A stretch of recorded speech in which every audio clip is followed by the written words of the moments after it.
était la parole, et la parole, Christ. Radio, parole vie, la radio qui donne à travers la parole. Mbote shalom bien-aimé dans le Seigneur.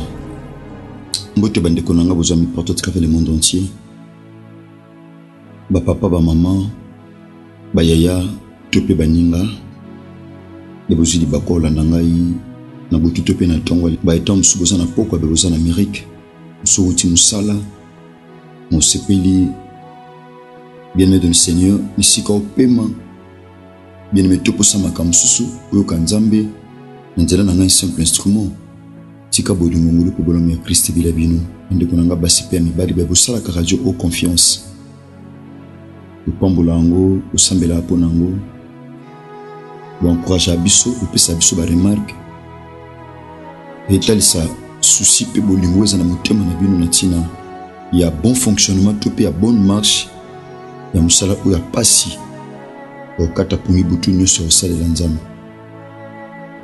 Merci ba papa ba maman de bosala biso confiance bosona mino toza pe na bana. Merci bien aimé toza na activité monene na église na biso na centre évangélique de la foi en Christ. O lelo toza na de 7h à 11h, ils allaient le sambo et la délivrance de la famille. Bien aimé. Tom sur le lot, le bakena, bien en lien en mille. Tom sur le tumboza nango, ils allaient écouter que se manifester les lots. Que peut se manifester plus tard. Ils allaient se smogo loba. Kolo mutalera ligorodo et elle mukolote mutavimba libum. Gorobani. Ils allaient l'homme sur la vino, ils allaient salema, mais d'une manière invisible. Donc le comme invisible, il commet trop tard. Bien-aimé, tout sambela, natina le samba ba combat à famille. Tous en centre évangile de la foi en Christ, na quartier 5 Nanjili, na avenue Bombo numéro 8318. Le mona tata nabiso le révérend évangéliste Jean-Paul Meata, pasteur de la foi. Bien-aimé dans le Seigneur, tous en continuité à thème autobanda qui lobby mardi.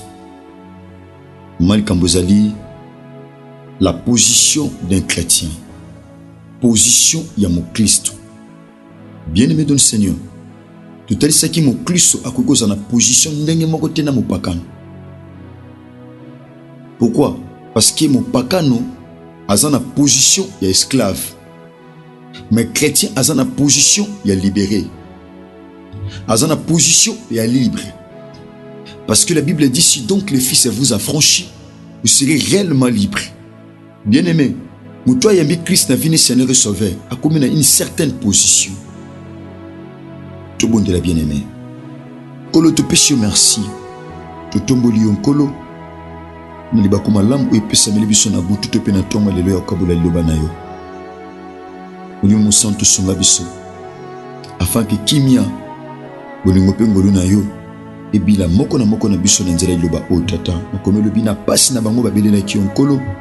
Oyoka ki potina ki liloba pe yango ekangolaki. Ce qui liloba ekangolaki na passé, c'est pe la pe ko kangola tata na présent parce que to salo confiance. Makomelo biso ki bango baza ko s'appuyer na ba char na ba chevaux.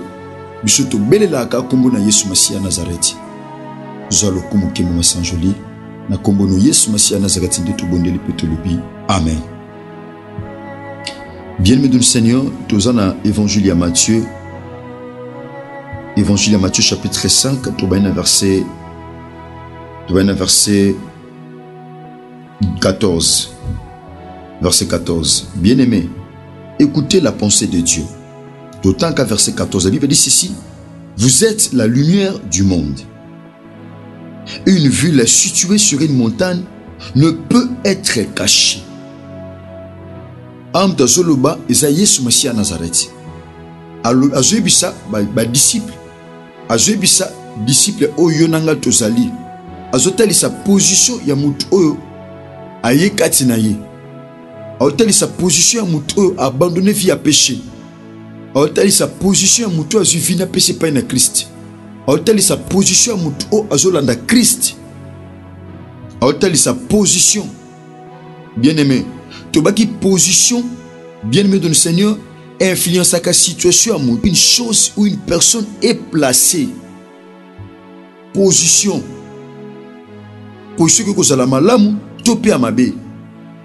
awa Yesu Masiya ya Nazareth azotalisa biso ba Kristo position o tozui liboso na ye, position o tozui kati na ye, position o tozui na koyamba liloba na ye. Alobi nini? Abi vous êtes la lumière du monde.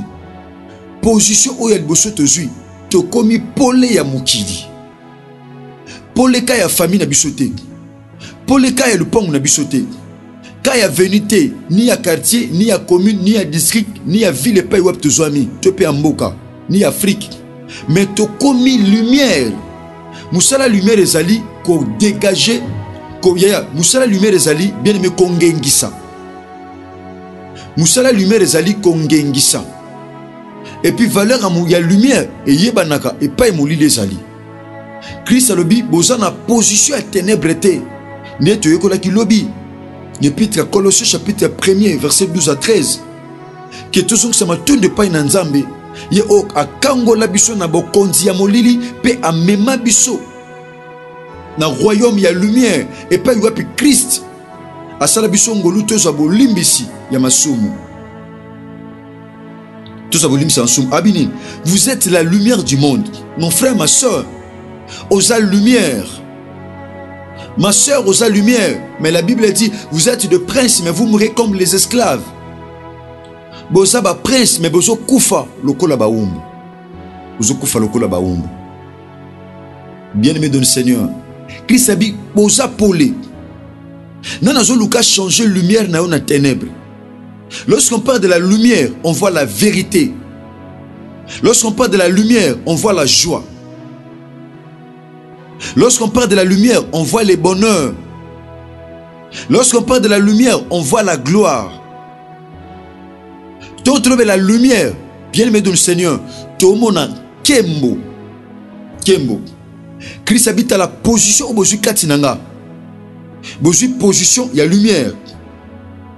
Bozali engumba, bozali ville, o etongami tenase, mais tongami likolo ya ngomba, bien aimé de le Seigneur.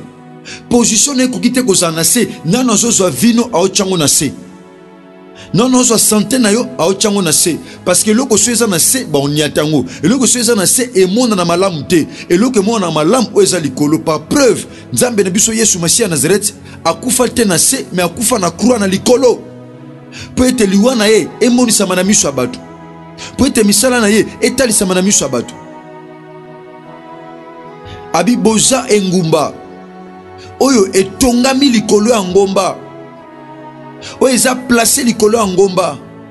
Oyo ezi position likolo et non assez. Bien aimé nazo luka zoyo achayo nase. Nazo luka zo vina yo achango nase. Oh Christ tient na likolo. Oh Christ yemoko a déclaré. Nana zo lukazo a musala na yo achango na se. Nana zo lukazo a santé na yo achango na se. Nana zo lukazo esengo na yo achango na se. Nana zo luka va faire na yo o eza likolo achango na se. Nani? Nani mon frère, nani ma soeur. Vous êtes une ville située sur une montagne. Oye kokite ko bombama, bien aimé, ezana ba tebele, santé na ye e bombama. Ba faire na ye e bombama. Commerce na ye e bombama. Ba projet na ye e bombama. Vie na ye e bombama. Nyon se bombama. Ya suki loke bombami. Ya. Nesika ba tuba monango, ba oluka ngwa ko luka. Christ alingi tozala visible. Mutu atazana musika aomona yo. Na bondeli Yesu Masiya ya Nazareth na butu lelo. Asalongo luso ba bomba kiyo abimiso koma visible. So ba tchakio quelque part na sek abimisa yo bien aimé dans le Seigneur o koma visible cette année. Na mois de mai au bien aimé dans le Seigneur o koma visible. Mais ça n'a pas au salaire commerce est comme visible. Ba talent na yo est comme visible. Ba capacité na yo est comme visible. Ba potentiel na yo est comme visible. Intelligence na yo est comme visible. Choix na yo est comme visible. Ba ndoto na yo est là tanzoto. Que tout ce qui est caché dans ta vie aujourd'hui ezala visible dans le nom de Jésus-Christ de Nazareth. Mon frère, osa une ville située sur une montagne, mais Christ a le bien koyi ko bomba maté mais lelo au réaliser au bomba. Non te yo mon frère, ma soeur ndeti no mona yo, non te liso position oza na kati na Yesu Masiya Nazareth, amoko sa libanda na ye pendant ko na kati bien-aimé, ba kokite ko bomba yo ata ba loi famille e bomba ga batu, ata ba loi famille bomba misala batu, mais yo lokolo za mo Kristo okoki jamais ko bomba ma parce que position na yo eza position a sete eza likolo, to zui yango ko landisa ma misala o Kristo sala na croix. To zui yango bien-aimé dans le Seigneur, ko landisa ma misala o Kristo a réalisé na ikulusu na ngomba ya Golgotha. Bien-aimé, Yesu Masiya Nazareth lobi ba koki ko bomba te engumba o etongami likolo ya ngomba. Bien-aimé, au réaliser la plupart ya biloko o ba kritikaka eza o emona na miso ya bato. Eloko eza visible te ya ba kritika ngo te. Ba kritikaka eloko eza o eza te ba kritika ngo te. Babundisaka yo ba kritika yo parce que au monde na miso bato. Donc position na biso bien-aimé dans le Seigneur, ezali position ya kozala te na se mais ya kozala likolo. Nanga totanga passage moko bien-aimé dans le Seigneur, totanga première épître ya Pierre chapitre 2 verset 9. 1 Pierre chapitre 2 le verset 9. Bien-aimé, écoutez la pensée de Dieu kolanisama épître ya Pierre. Alobini abi vous au contraire bino bozandenge monte na bango so bamba ozana se bino bozana sete soki bango position bango kozala kolela bino bozana position kolela te soki bango bozana position kozwa ba refi bino bozana position ba refite ni ya ba rige tala makamba apôtre Pierre azoloba abi vous au contraire botte la position au bosu katina Yesu Masiya Nazareth. Vous êtes une race élue. Alléluia. Donc une race élue. On voit l'élection de Dieu. Position otozanango eza batute batu ba pesa biso ango. Eza position oyo nzambe a pesa biso ko lanisa ma choix ya misala o eza réalisé na croix. Vous au contraire, vous êtes une race élue. Race oyo ponama muto aponami aza muto oyo achami pembeni oza une race élue. Position non mon frère ma soeur ezate position lokola batu nyonso. C'est Christ qui nous a élus, c'est Christ qui nous a aimés, c'est Christ qui nous a mis à part. Yem tozwa biso acha biso pembeni pour la raison ya ko salela ye, pour la raison ya ko panza sango malamu, pour la raison il y a appartenir totalement et pas inaye. Abibiso au contraire, position nabiso bien-aimé dans le Seigneur, nous sommes une race élue. Ata libalo zo zelana no yete, oza une race élue. Ata musala na ozo lukana no zuite, oza une race élue. Ata yana préfecture baso becho batour, permis de conduire ozo zoate, bien-aimé ozo bunda. Osali ba engagé ba dépense belé, mais simbe loko position na yo oza position ba race ya bato ba élu. Ata bitumbe telemi meke na bomona yo bien-aimé, ata somme lati maloba mais oza une race élue. Oza une race élue. Bien-aimé dans le Seigneur, osuki kaka te na kozala une race élue. Race élue, élection on eza batute batu ba pona, batute batu ba vota. Bien-aimé, c'est Dieu qui nous a élus. Nzambe muta pona biso, tozala ye. To sala choix te biso to pona nzambe mais nzambe muta sala choix a pona biso tozala ba oyaye akufela biso ne kulus. Nous sommes une race élue. Nous sommes un sacerdoce royal. Alléluia. Tozali sacrificature. Musala ya nzambe. Oyo ya likolo ya bokonzi. Lorsqu'on parle de la royauté, on voit un roi. Nous avons un roi, bien-aimé de notre Seigneur, qui est Jésus-Christ de Nazareth. O apesa biso position ya likolo.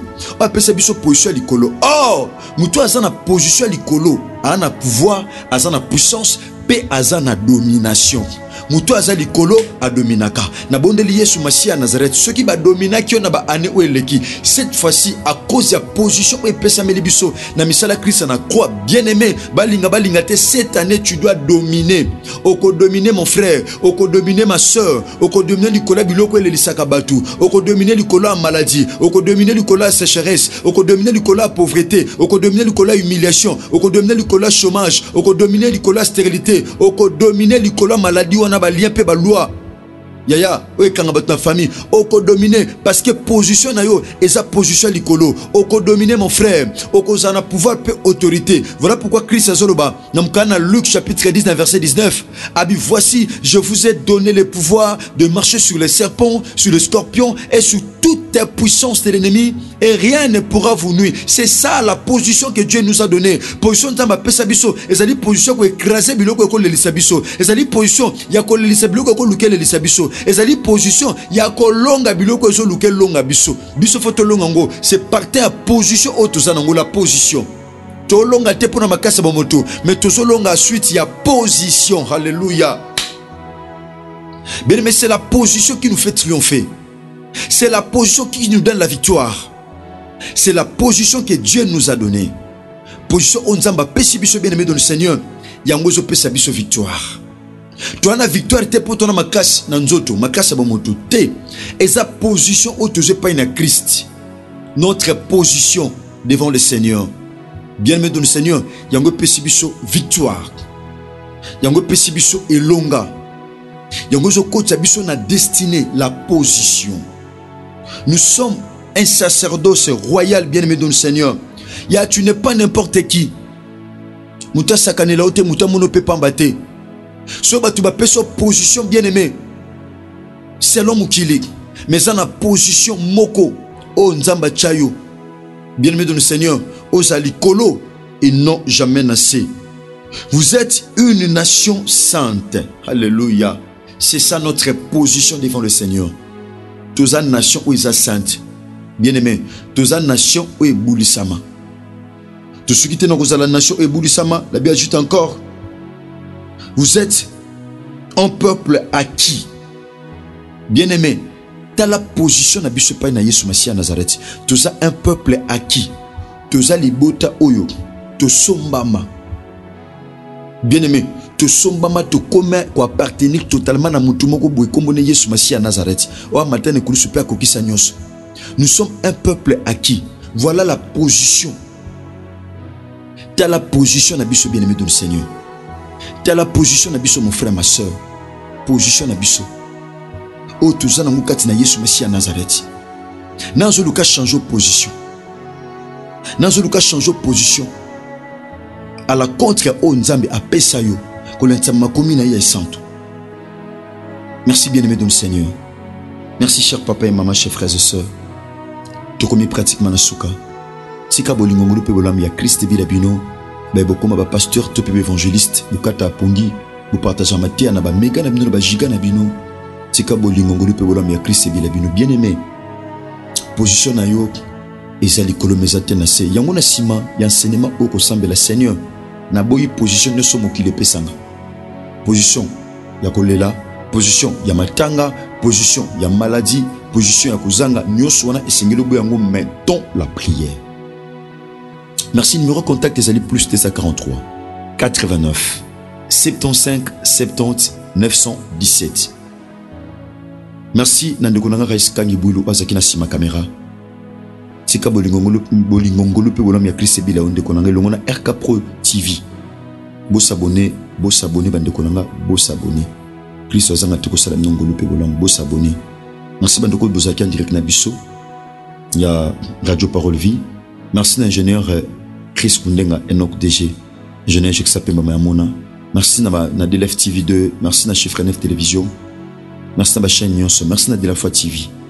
Merci na David pour toute télévision. Ce qui Christ a maison milité, Tokutani Bongo Lobi Jeudi. D'après ça qui annonce, bien aimé Naton à partir à 7h, tous en église CFC, nous avons une grande activité.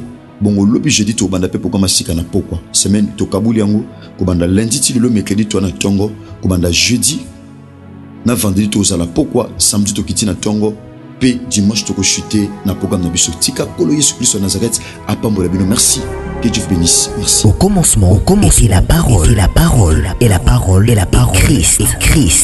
Radio Parole Vie, la radio qui donne la vie à travers la parole.